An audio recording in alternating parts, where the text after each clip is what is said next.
Hello friends, તૃષાની રસોઈમાં તમારું સ્વાગત છે। આજે આપણે બનાવીશું કઢી પુલાવ, જો એકદમ ટેસ્ટી અને ફટાફટ બની જાય અને પુલાવ એકદમ છૂટો છૂટો રહે તે રીતે પુલાવ બનાવીશું અને એકદમ ટેસ્ટી ખાટી મીઠી ગુજરાતી કઢી બનાવીશું। સૌથી પહેલા આપણે પુલાવ બનાવવા માટે મેં અહીંયા અડધો કપ ચોખા લીધા છે। ચોખા આપણે બાસમતી ચોખા લેવાના છે। આ રીતે સરસ લાંબા હોય તેવા ચોખાનો ઉપયોગ કરવાનો છે। આપણે આને મેં અડધો કપ ચોખા લીધેલા છે ને આપણે આને સારી રીતે 3-4 પાણીએ ધોઈ અને 20 મિનિટ સુધી પલાળી દેશું। મેં ગેસ ચાલુ કરી અને પેન મૂકી દીધેલું છે। આપણે તેમાં 2 ચમચી જેટલું તેલ ઉમેરીશું અને 1 ચમચી ઘી। તમે નકરું તેલ પણ લઈ શકો અને ઘી પણ લઈ શકો, જે લેવું હોય તે લઈ શકીએ। હવે તેલ ગરમ થાય આપણું ત્યાં સુધીમાં મેં અહીંયા બધા ખડા મસાલા લઈ લીધેલા છે। 8-10 તીખા લઈ લીધા છે, 3-4 લવિંગ, તજનો ટુકડો, 1 ચક્રી ફૂલ અડધું, 2 તમાલપત્ર અને થોડાક મીઠા લીમડાના પાન। તેલ ગરમ થાય એટલે આપણે એમાં જીરું ઉમેરીશું અને જે આ બધા મસાલા છે, ખડા મસાલા છે તે ઉમેરી દેશું અને મીઠા લીમડાના પાન, અડધી ચમચી જેટલી હિંગ ને મેં અહીંયા 2 નાની સાઈઝની ડુંગળી આ રીતે સમારી લીધેલી છે તે ઉમેરી દેશું। આ રીતે લંબાઈમાં કટ કરી લેવાની અને મિક્સ કરી અને થોડી વાર માટે સાતળી લેશું। ડુંગળી થોડીક સતળાઈ જાય પછી મેં અહીંયા આવડો નાનો ટુકડો આદુનો લીધેલો છે, તેને હું ખમણી નાખીશ। તમારે વાટીને નાખવું હોય તો તે પણ નાખી શકો અને લસણ નાખવું હોય તો પણ તમે નાખી શકો, પણ આપણે અત્યારે લસણનો ઉપયોગ નહીં કરીએ। ડુંગળી થોડીક સતળાઈ જાય પછી આપણે મેં અહીંયા 2 ટમેટા લીધેલા છે મીડિયમ સાઈઝના, તેને આ રીતે કટ કરી લીધેલા છે તે ઉમેરીશું અને 1 મરચાંની આ રીતે મેં કટ કરી લીધેલું છે તે ઉમેરીશું। બધાને સારી રીતે મિક્સ કરી લેશું। હવે આપણે આમાં મસાલા કરી લઈએ। 1 ચમચી નિમક, અડધી ચમચી હળદર પાવડર, અડધી ચમચી જેટલું લાલ મરચું પાવડર, 1 ચમચી ધાણા જીરું પાવડર, અડધી ચમચી ગરમ મસાલો। આ બધી વસ્તુને સારી રીતે મિક્સ કરી લઈએ ને તમારે પાવભાજી મસાલો ઉમેરવો હોય તો તે પણ ઉમેરી શકો। હવે થોડુંક ટમેટું સોફ્ટ થાય ત્યાં સુધી આપણે એને કૂક થવા દેશું। હવે ટમેટા સરસ સોફ્ટ થઈ ગયા છે, તેમાં હું 2 મીડિયમ સાઈઝના બટેટા છે તેને આ રીતે કટ કરી લીધેલા છે તે ઉમેરીશ। 1 નાનું ગાજર, તેને પણ મેં આ રીતે કટ કરી લીધેલું છે ને મેં અહીંયા અડધા કપ જેટલા વટાણા લીધેલા છે। મેં અત્યારે સ્ટોરેજ કરેલા વટાણા છે તે લીધેલા છે, તમે ફ્રેશ હોય તો ફ્રેશ પણ લઈ શકો, તમારી પાસે જે હોય તે લઈ શકો ને ના હોય તો સ્કીપ પણ કરી શકો। આ બધી વસ્તુને મિક્સ કરી લેશું। હવે જે આપણે ચોખા પલાળેલા હતા એને થોડી વાર પહેલા આપણે એક ચારણીમાં આ રીતે ગમે તે કાણાવાળા વાસણમાં લઈ અને થોડી વાર માટે કોરા કરી લેવાના।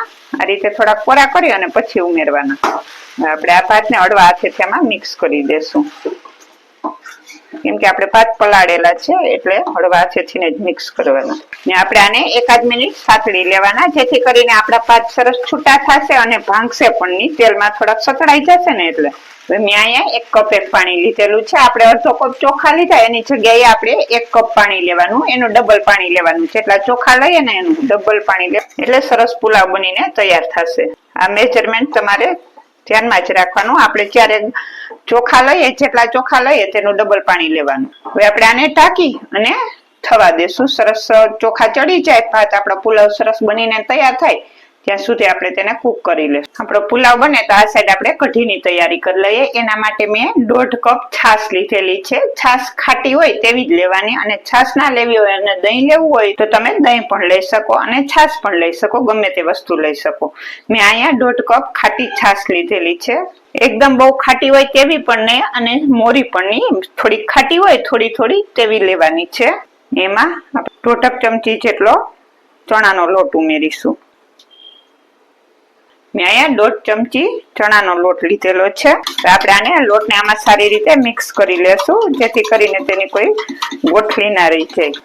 આપણે આમાં પાછું થોડુંક પાણી પણ ઉમેરવાનું છે, એટલે છાશ થોડી લેવાની, થોડુંક પાણી અને થોડીક છાશ। ને છાશ તમારી પાસે ઓછી ખટાશ વાળી હોય તો નકરી છાશ જ લેવાની। મારી છાશ ખાટી છે એટલે હું તેમાં થોડુંક પાણી પણ ઉમેરીશ। હવે આ સરસ મિક્સ થઈ ગયું છે। ગેસ ચાલુ કરી અને પેન મૂકી દેશું। આપણે કઢી માટે 2 ચમચી જેટલું ઓઇલ ઉમેરીશું। ઓઇલ ગરમ થાય એટલે અડધી ચમચી જેટલી રાઈ ને મેં અહીંયા તજ, લવિંગ, ફૂલચક્ર અને તમાલપત્ર એટલા લીધેલા છે તે ઉમેરી દેશું। ને અડધી ચમચી જીરું, આખું જીરું, અડધી ચમચી જેટલી હિંગ ને થોડોક મીઠો લીમડો, અને હું ડાળી પણ નાખીશ. કઢી છે એટલે લીમડો તો જોઈએ જ. ને આપણે તેમાં જે આ છાશનું બેટર બનાવેલું છે તે ઉમેરીશું. ને મેં 1.5 કપ છાશ લીધેલી હતી. હવે 1.5 કપ આપણે એમાં પાણી ઉમેરીશું. એક અને આ અડધો 1.5 કપ. આપણે આજે વ્હાઈટ કઢી બનાવીશું. ને આમાં હું આદુ મરચા અને લસણની પેસ્ટ બનાવેલી છે તે ઉમેરીશ. 1 ચમચી આદુ મરચા અને લસણની પેસ્ટ. અને લસણ જો તમે ના ખાતા હોય તો ના નાખો તો પણ ચાલે, સ્કીપ કરી દેવાનું. આમાં 1 ચમચી જેટલું નિમક ઉમેરીશું સ્વાદ પ્રમાણે. હવે આપણે આને સરસ ઘટ થાય ત્યાં સુધી કૂક કરી લેશું. તમે જોઈ શકો છો આપણી કઢી પણ સરસ ઉકળી ગઈ છે અને આટલી ઘટ પણ થઈ ગઈ છે. તમારે જેટલી કટ કરવી હોય એ પ્રમાણે તમારે ચણાનો લોટ ઉમેરવાનો. જેટલી પસંદ હોય તેટલી કટ કરી શકો, પાતળી પણ કરી શકો. હવે આમાં હું 1 ચમચી ખાંડ ઉમેરીશ અને 1 ચમચી ભરીને ગોળ. હું ખાંડ અને ગોળ બંને ઉમેરીશ. તમારે જે એક વસ્તુ ઉમેરવી હોય તે ઉમેરી શકો. નકરો ગોળ ઉમેરવો હોય તો નકરો ગોળ પણ ઉમેરી શકો, અને નકરી ખાંડ ઉમેરવી હોય તો તે પણ તમે. આપણે આને મિક્સ કરી લેશું. ખાંડ અને ગોળ બંને નાખવાથી કઢીનો ટેસ્ટ એકદમ બહુ સરસ આવશે. અને પછી તમારે હવે ટેસ્ટ કરી લેવાનો, ચાખી લેવાની. જે વસ્તુ ઘટતી હોય તે ઉમેરી દેવાની. કેમ કે છાશ તમારી કેટલી ખાટી છે એ પ્રમાણે તમારે એમાં મીઠાશ નાખવાની રહેશે. બહુ ખાટી હોય તો થોડોક ગોળ કે ખાંડ જે તમારે લેતા હોય તે વધારે ઉમેરી દેવાનું, છાશ ઓછી ખાટી હોય તો. અને હજી આપણે આને થોડી વાર માટે કૂક કરીશું, જેથી કરીને ખાંડ પણ સરસ ઓગળી જાય અને ગોળ પણ સરસ મેલ્ટ થઈ જાય અને સરસ એનો ટેસ્ટ આવી જાય. હવે આપણે આ સાઈડ પુલાવ પણ ચેક કરી લઈએ. તમે જોઈ શકો છો સરસ થઈ ગયો.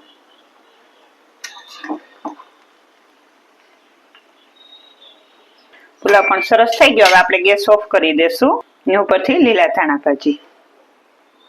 પુલાવને મેં થોડી વાર ફાસ્ટ ગેસ ઉપર રાખેલો અને પછી મીડિયમ ગેસ કરી દીધેલો હતો. તો આપણે એને 10 મિનિટ થઈ પુલાવને થતા. 10 મિનિટમાં આપણો પુલાવ સરસ બનીને તૈયાર થઈ ગયો છે. તો આપણી મસ્ત મજાની કઢી પણ બનીને તૈયાર થઈ ગઈ છે. તમે જોઈ શકો છો કેટલી સરસ ઘટ બનીને તૈયાર થઈ ગઈ છે. હવે આપણે ગેસ ઓફ કરી દેશું ને ઉપરથી લીલા ધાણા ભાજી ઉમેરીશું. કઢી પણ તૈયાર થઈ ગઈ છે અને પુલાવ પણ તૈયાર થઈ ગયો છે. આપણે એને સર્વ કરીએ. તમે જોઈ શકો છો કેટલો સરસ એકદમ ખીલો ખીલો પુલાવ બનેલો છે. ક્યાંય ચીપકતો નથી આ ડાવડો. મેં સર્વિંગ પ્લેટ લીધેલી છે.